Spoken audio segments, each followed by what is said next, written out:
Shalom, salam sehat bagi kita sekalian dimanapun kita berada. Berjumpa lagi di Renungan Harian Toraya, edisi Kamis 22 April 2021.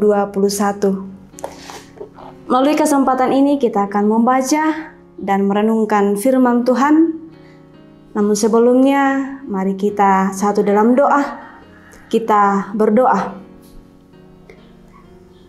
Segala puji dan syukur kami naikkan kepadamu ya Tuhan, atas kasih pemeliharaan Tuhan yang senantiasa kami nikmati dalam langkah kehidupan kami.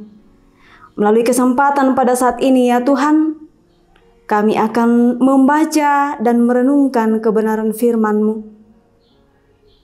Kuasai kami ya Tuhan dengan kuasa Roh Kudus-Mu, biarlah firman-Mu boleh tertanam baik dalam hati kami. Terlebih Tuhan, boleh kami aplikasikan dalam setiap langkah kehidupan kami.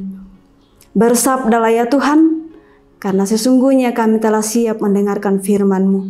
Dalam Kristus Yesus kami berdoa. Amin. Injil Markus pasal 16 ayat yang ke-9 hingga ayat yang ke-20. Lembaga Alkitab Indonesia memberikan judul, Yesus beberapa kali menampakkan diri dan mengutus murid-muridnya. Yesus terangkat ke sorga. Setelah Yesus bangkit pagi-pagi pada hari pertama minggu itu, Ia mula-mula menampakkan dirinya kepada Maria Magdalena. Dan padanya Yesus pernah mengusir 7 setan. Lalu perempuan itu pergi memberitahukannya kepada mereka yang selalu mengiringi Yesus dan yang pada waktu itu sedang berkabung dan menangis. Tetapi ketika mereka mendengar bahwa Yesus hidup dan telah dilihat olehnya, mereka tidak percaya. Sesudah itu, Ia menampakkan diri dalam rupa yang lain kepada 2 orang dari mereka ketika keduanya dalam perjalanan keluar kota. Lalu kembalilah mereka dan memberitahukannya kepada teman-teman yang lain. Tetapi kepada mereka pun teman-teman itu tidak percaya. Akhirnya Ia menampakkan diri kepada ke-11 orang itu ketika mereka sedang makan.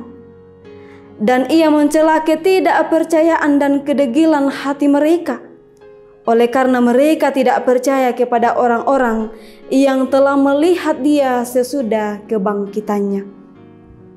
Lalu Ia berkata kepada mereka, "Pergilah ke seluruh dunia, beritakanlah Injil kepada segala makhluk.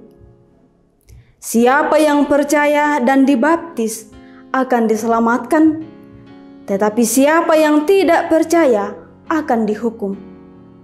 Tanda-tanda ini akan menyertai orang-orang yang percaya. Mereka akan mengusir setan-setan demi namaku.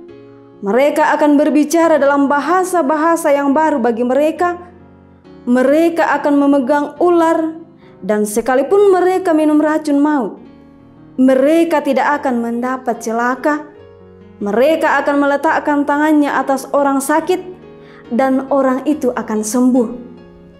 Sesudah Tuhan Yesus berbicara demikian kepada mereka, terangkatlah Ia ke surga, lalu duduk di sebelah kanan Allah. Mereka pun pergilah memberitakan Injil ke segala penjuru, dan Tuhan turut bekerja dan meneguhkan firman itu dengan tanda-tanda yang menyertainya. Yang dikatakan berbahagia adalah setiap kita yang mendengarkan firman-Nya dan melakukan dalam setiap langkah kehidupan kita.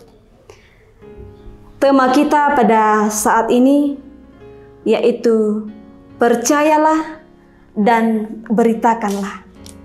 Kelan bahasa Toraya di Kua Umpokadai, patongan ni sia pakalelean ni.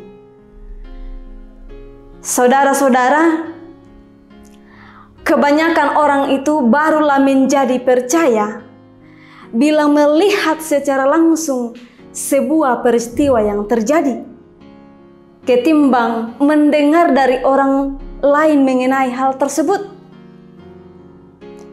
Jika mendengar dari orang lain, maka kita akan bertanya, sungguhkah hal itu benar-benar terjadi?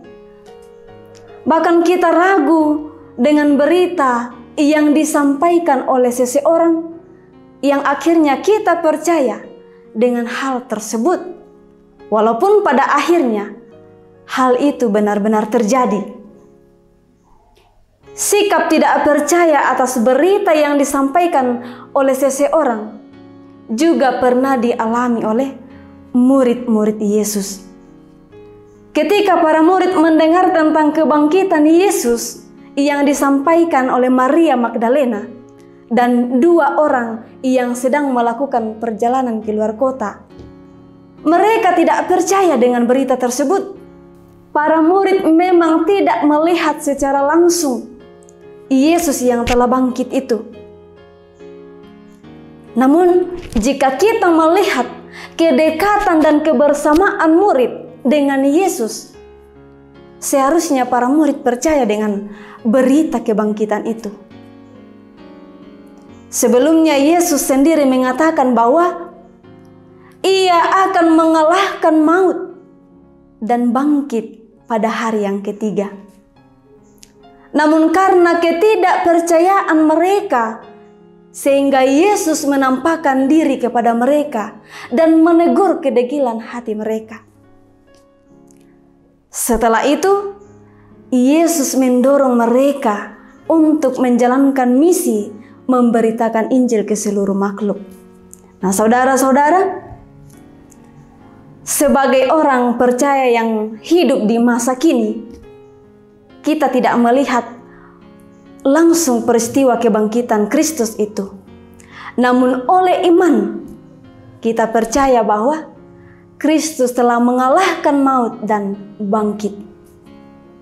Karena itu, tugas memberitakan Injil tidak hanya menjadi tugas para murid Yesus pada masa itu, tetapi menjadi tugas kita untuk terus mewartakan kabar sukacita itu. Yesus telah bangkit, percayalah dan beritakanlah. Amin.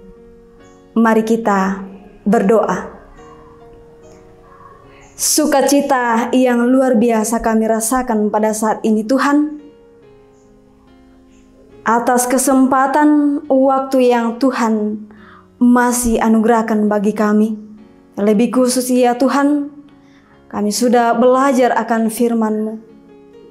Kiranya firman-Mu yang telah kami pelajari ya Tuhan, boleh tertanam baik dalam hati kami, boleh menjadi sulul dalam menjalani kehidupan kami. Terlebih ya Tuhan, firman-Mu ini boleh kami aplikasikan dalam setiap langkah kami untuk tetap setia dan taat dalam memberitakan sukacita itu. Ya Tuhan, mampukan kami untuk tetap menjadi pelaku firman-Mu, agar di dalam kehidupan kami, kebenaran-Mu semakin diketahui oleh orang-orang yang ada di sekitar kami. Ini ungkapan syukur kami ya Tuhan, yang kami bawa melalui anak-Mu Yesus Kristus. Itulah Tuhan dan Juru Selamat kami yang hidup. Amin.